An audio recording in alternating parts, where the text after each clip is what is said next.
Olá, no programa de hoje vamos falar de gastroenterologia. Para isso, nós estamos aqui com o Dr. João Batista Pinheiro, que é especialista na área, que vai nos falar sobre o assunto.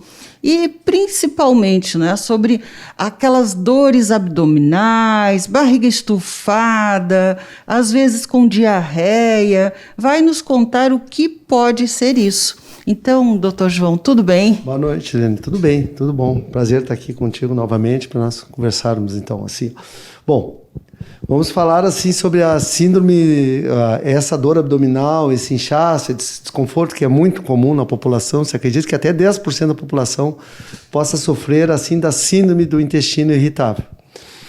O que vem a ser a síndrome do intestino irritável? No aparelho digestivo, no tubo digestivo, tem nós podemos classificar as doenças do aparelho digestivo em dois grupos. As orgânicas, que seriam as que têm uma causa inflamatória, infecciosa, neoplásica por trás. O paciente tem uma úlcera, tem uma retocolite, tem um tumor, tem algum processo, um substrato anatômico, orgânico, químico, inflamatório, infeccioso, que estão dando o sintoma. E existe um outro grande grupo de doenças, chamadas doenças funcionais, que tu pode investigar, na grande maioria das vezes, o paciente, tu não acha nada. E o paciente tem sintomas, o paciente tem dor, tem inchaço, ou tem constipação, ou tem diarreia, que são chamadas essas doenças funcionais, e dentre as quais, uma das causas mais comuns da consulta com um gastroenterologista é a síndrome do intestino irritável, que é o que nós vamos falar hoje, né? Pois é, então, doutor João, isso é bem comum, né, na clínica do dia a dia, na clínica geral, né, como as pessoas se queixam. E aí vem outras coisas, assim, para se descartar, ou hoje todo mundo diz que tem intolerância à lactose também, acho que é isso, mas daí faz exame não é, né, e toda vez, né, que comem alguma coisa, faz mal, e tem diarreias, daqui a pouco para, daí está de novo com diarreia, né? Sim. Então, assim, essa síndrome, né, do intestino irritável é uma das possibilidades, então, e quais são os principais sintomas que as pessoas podem, então, quem sabe, pensar nisso e aí procurar o médico, né? Bom, a síndrome do intestino irritável, ela se caracteriza pelo paciente, assim, que há mais de 6 meses vem com um quadro de dor abdominal, normalmente uma dor abaixo da cicatriz umbilical, uma dor que pode ser aliviada ou provocada pela evacuação. Quando tem a dor pode provocar aumento da frequência ou diminuição da frequência das fezes ou alteração no formato delas. Vamos dizer, a pessoa está com dor, fica com as fezes mais líquidas ou ficam mais sólidas. Basta 3 desses 2 critérios. E tem que estar com esse sintoma há pelo menos 6 meses, tendo isso uma vez por semana. Veja bem, isso, claro que se o paciente, tu tem que ter critérios para fazer esse diagnóstico de intestino irritável. Obviamente que nós temos que avaliar o paciente, fazer uma história clínica bem feita, fazer um exame físico, ver se o paciente não tem os sintomas de, vamos dizer, de alarme, que seriam assim, o paciente, vamos dizer, se o paciente está emagrecendo, porque a síndrome do intestino irritável, antes de mais nada, é uma entidade benigna. Tu imagina que 10% da população pode ter isso, claro que alguns com grau leve, outros com grau severo, mas é muito frequente. Então, tu tem que selecionar, mas assim, se o paciente, obviamente que se o paciente está sangrando, se o paciente começou depois de 50 anos, se está emagrecendo, se está acordando à noite, se está com os olhos amarelos, se está pálido, bom, aí já foge desse diagnóstico. A síndrome do intestino irritável é um diagnóstico que se presta a fazer em pessoas que o médico percebe que são saudáveis, mas têm os sintomas, mas tem que fazer uma história clínica bem feita, um acompanhamento bem feito e é um diagnóstico inclusivo. Não precisa, assim, tu faz alguns exames, mas não precisa fazer assim um caminho, vamos dizer assim, uma enormidade de exames sofisticados para fazer esse diagnóstico. Ele é muito frequente e assim a gente consegue, com uma boa anamnese, um bom exame físico e alguns exames básicos, fazer um diagnóstico preciso em mais de 95% dos casos. Isso é uma coisa que tem alguma causa específica ou é algo idiopático? E o que fazer para melhorar também, não é? Existe alguma coisa que a pessoa possa fazer para melhorar? Obviamente, sem medicamentos, ou pelo menos para não piorar, não é? Olha, atualmente, assim, então, essa queixa que o paciente tem de muitas vezes ter dor abdominal, inchaço, gases, né? Desconforto, às vezes fica com o intestino preso, às vezes o intestino fica solto, às vezes intercala. Tem épocas que está com o intestino preso, daqui a pouco vai para um processo de diarreia. São várias teorias, não se tem assim uma causa exata. Provavelmente daqui a 20, 30 anos os outros colegas que vão vir depois de nós vão ter uma resposta mais precisa, mas não somos nós que estudamos um pouco, é que a ciência não conseguiu descobrir ainda. Mas se sabe do eixo cérebro-intestino, por exemplo, uma neuromodulação alterada, alteração da microbiota, alterações da motilidade, sensibilidade, algumas intolerâncias alimentares daqui a pouco também poderiam fazer isso, né? Mas assim, não, na grande maioria das vezes não são exames que tu vai conseguir perceber esse tipo de alteração que tu vai conseguir num exame de rotina clínica, né? São exames de bancada, de pesquisa. Sim, entendi. Pesquisas mais avançadas talvez vão conseguir no futuro ver alguma causa específica, né? Mas no momento não se sabe ainda. Por exemplo, assim, hoje está se falando muito na alteração da microbiota intestinal, né? Sim, a questão dos probióticos, né, que agora é moda, então parece que existe uma relação também, não só com isso, mas com várias outras doenças, não é? Sim, assim, no que tange alguns pacientes, que não são todos, mas a gente nota que alguns pacientes, quando tu usa probióticos ou pré-bióticos, simbióticos, eles melhoram, mas não é todos, porque não é todos que têm a mesma... Eles estão tudo num grupo só, mas não, certamente há grupos diferentes, né? Sim. Tem outros grupos de pacientes que muitas vezes tu tem que usar até neuromoduladores, né? Porque eles têm muito mais uma percepção alterada. Sim. Pode estar relacionado a aspectos psicológicos. Boa pergunta. O conceito hoje é que o psicológico não causa, mas ele modula. Ele não causa síndrome do intestino irritável. Então, isso era um conceito antigo. Você achava, você está com uma crise de síndrome do intestino, você está num estresse. Não. Na verdade, são pacientes que têm síndrome do intestino, não causou, mas ele modula. Então, quando a pessoa está num momento de, vamos dizer assim, de mais estresse, depressão, ansiedade, ela fica mais sensível. Mas não que causou, ele modula, mas não é a causa.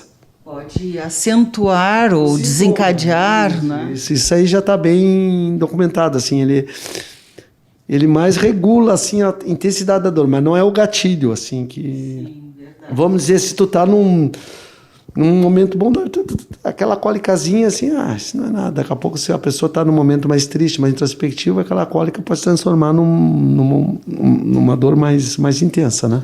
Até porque eu penso que às vezes a pessoa fica muito ansiosa e começa a suspirar, engolir ar, quando vê a barriga ainda está mais distendida, né? Isso.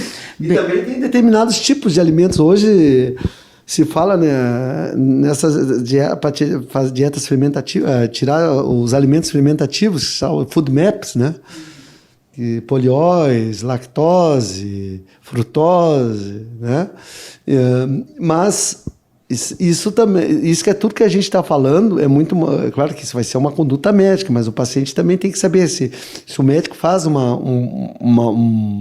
boa história, como eu falei, uma abordagem clínica e alguns exames, a gente pode dar com muita segurança esse diagnóstico, né?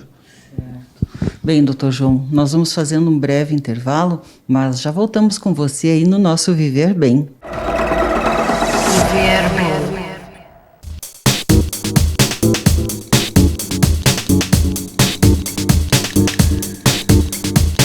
Estamos de volta e continuamos a conversar com o Dr. João Batista Pinheiro, médico gastroenterologista, que há pouco nos falava sobre a questão da síndrome do intestino irritável, que geram dores abdominais, distensão abdominal, gases, desconforto, às vezes diarreia, outras vezes o intestino fica trancado, né? Então, doutor João, eu gostaria de lhe perguntar, além de uma boa história da doença, anamnese, né, o exame físico, para verificar se isso realmente fecha com esse diagnóstico, né, que muitas vezes já é clínico pela história, mas para ter certeza se é ou não a síndrome do intestino irritável, quais seriam os exames que tu indicarias para as pessoas fazerem? Bom, uma ótima pergunta. Na grande maioria das vezes, sempre vai ter algum exame básico, tipo um hemograma, um parasitológico de fezes. Por exemplo, um paciente, vamos dizer assim, vamos colocar dois cenários. Uma paciente jovem de 25 anos que está com essa queixa de dor abdominal e diarreia, um hemograma, um parasitológico, um VSG, exames básicos, teste da lactose, né? De repente um teste para doença celíaca, de laboratoriais. Hoje tem um outro exame chamado calprotectina fecal, que também é muito usado, que nos ajuda muito para ver se tem inflamação. Esse seria um paciente assim que tu fica mais tranquilo, 25 anos, assim, não é uma idade que normalmente dá neoplasia, que dá os cânceres. Então, tu pode ser um pouco mais conservador, se o paciente não está emagrecendo, não está sangrando, daqui a pouco, como a gente falou, está no momento de mais estresse da vida, a gente pode ter uma conduta mais... Claro que tu vai observar esse paciente, tu vai avaliar, olha, eu vou te dar um tratamento aqui, vou te dar um antiespasmódico, uma trimebutina, vou dar fibra, vou conversar e vou reavaliar em 4 semanas. Claro que se o paciente continuar não evoluindo bem, a gente vai ir adiante. Agora, num outro cenário, vamos dizer assim, vem um homem com 55 anos...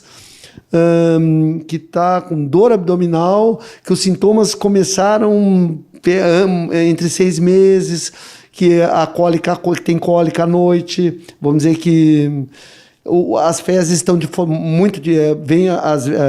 vem um pouco de sangue, às vezes vem muco, e esse paciente já tem que partir daqui a pouco para uma colonoscopia. Né? Tem que fazer uma colonoscopia, tu tem que ter uma investigação mais, vamos dizer assim, mais invasiva no início, porque daí tu já está caminhando. A partir dos 45, para alguns, há uma discussão na literatura para quando é que tu tem que começar a pedir a colonoscopia, né? A Sociedade Americana de Oncologia já está falando em 45, para nós aqui é 50 de prevenção, mas vamos dizer, uma pessoa com síndrome para fazer diagnóstico de intestino irritável numa jovem não precisaria de colonoscopia, mas uma paciente de 50 anos, obviamente que sim. Então, assim, não é uma receita de bolo, tu tem que julgar. E, obviamente, que mesmo que tu não faça, tu vai acompanhar esse paciente. E se durante a evolução dele tu vê que tu deu um tratamento para síndrome do intestino irritável, que na grande maioria das vezes o médico acerta, mas vamos dizer que cai naqueles 3, 5%. Ele não melhorou em 4 semanas, você olha, tá pior, a coisa não está indo bem, eu estou emagrecendo, a dor está piorando. Bom, tu tem que rever e daqui a pouco partir para exames mais invasivos, né? Diagnosticado, fez os exames, né? Não tem outras coisas, existe tratamento para isso ou algum tipo de alimentação mais apropriada? Dá para tratar? Bom, então assim, só para deixar isso... A síndrome do intestino irritável, tu tem que, eu acho que uma das grandes, que o paciente ele chega para nós muito preocupado que ele esteja uma doença grave. O primeiro passo do médico é tranquilizar ele. Sim. Porque o paciente ele não tem o conhecimento. Então ele sempre acha que daqui a pouco eu estou com câncer, eu estou com uma doença oculta. Até porque as pessoas, doutor João, hoje vão para o Google, né? Então, claro que lá vai ter várias coisas e a primeira... né, que a pessoa vai dizer, pronto, pode ter coisas bem simples, né, mas a pessoa vai pensar, não, eu tô com câncer, né? Nunca vai olhar mais simples, né? Já vem nervoso porque olha lá e diz que pode ser um câncer. Então já chega nervoso no médico, né? Assim, ó, uma das coisas muito importantes no tratamento do paciente funcional, não só da síndrome do intestino irritável, numa dispepsia não ulcerosa, né? É o paciente ver que o médico está interessado no caso dele. Não é, está dizendo, é dos nervos, você não é nada, sabe? Valorizar a queixa, examinar o paciente, examinar ele, ver, e passar tranquilidade e esclarecer, olha, isso é uma doença que tende a ser pro resto da vida. Isso é uma doença crônica. A síndrome do intestino irritável, ela tem períodos que melhora e períodos que piora. Muitas vezes modulado, não causado, mas modulado por situações de estresse. Então, tratar a síndrome do intestino irritável, a primeira coisa, ela é uma... O que é? A síndrome do intestino irritável é uma queixa de dor abdominal com alteração do hábito intestinal, tanto para mais quanto para menos, e muitas vezes acompanhada de inchaço. Primeiro, nós temos que tratar as duas coisas juntas. A dor abdominal, e se o paciente tem diarreia, tratar a diarreia, se tem constipação, tentar tratar a constipação. Existe olha, se é muito ansioso, tratar a ansiedade também. Com certeza, né? E se for uma coisa leve, até a gente pode fazer isso como clínico. Agora, se às vezes a coisa é uma coisa, tu pode ter que pedir auxílio para o colega da área da psiquiatria, né? Isso a gente vai conhecendo o paciente, vai vendo também o grau da influência do lado psicológico. Mas, assim, tem vários tratamentos, assim, para síndrome do intestino irritável, desde antiespasmódicos, iosina, escopolamina, né? Nós podemos também usar fibras, né? A trimiabutina, tem outra... Tem alguns outros espasmódicos de mais longa ação que tu pode usar para ver se o paciente melhora para dor. Alguns trabalhos agora estão surgindo muita coisa tentar usar até alguns tipos de antibiótico para mexer na flora. Sim. Pois é, doutor João. Melhor coisa, eu creio, é realmente os pacientes, as pessoas, né, que têm essas queixas, consultarem seu médico, né, e não ficarem olhando na internet os remédios, tomando, né, por conta, porque só o médico pode saber o que exatamente aquele paciente precisa, né, e se beneficiaria, porque cada um é diferente do outro, né? Vamos dizer assim, essa doença, apesar de ela não, vamos dizer assim, não mata ninguém, mas ela tem graus. Tem pacientes que tu atende em atendimento primário. Vamos dizer, são muito fáceis. Tu dá um antiespasmódico, um aumento da fibra, o paciente está bem. Tem outros que tu vai ter que lançar mão, às vezes, de antidepressivos. Como eu te falei, tu pode ter que fazer uma dieta de exclusão.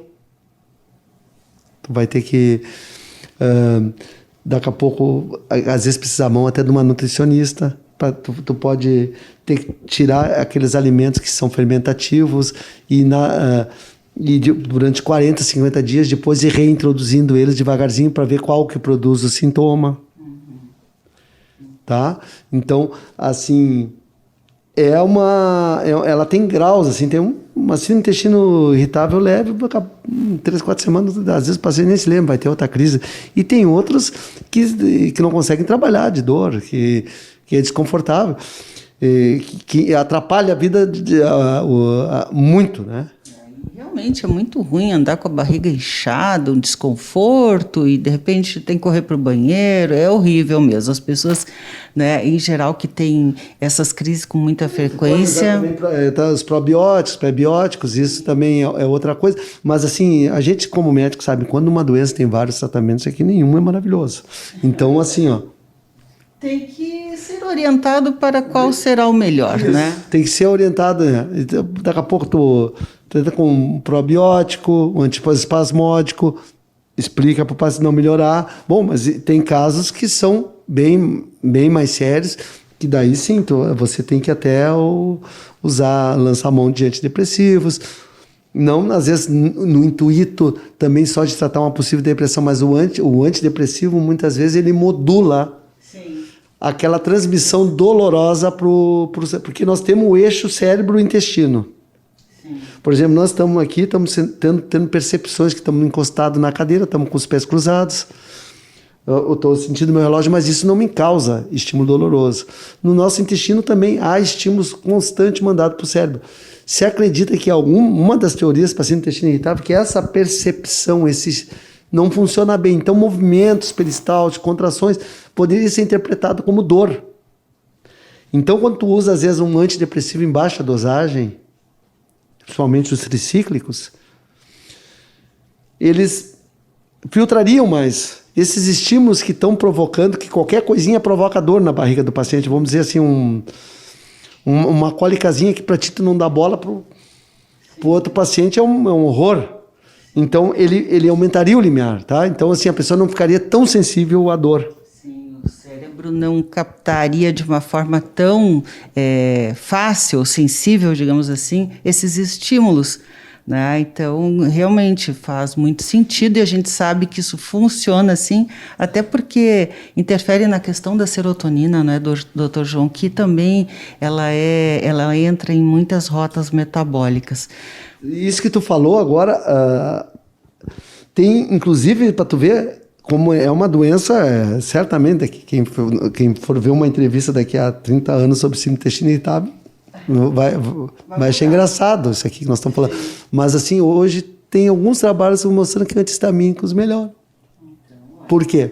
Porque deve ter alguma coisa de alergia também. Sim.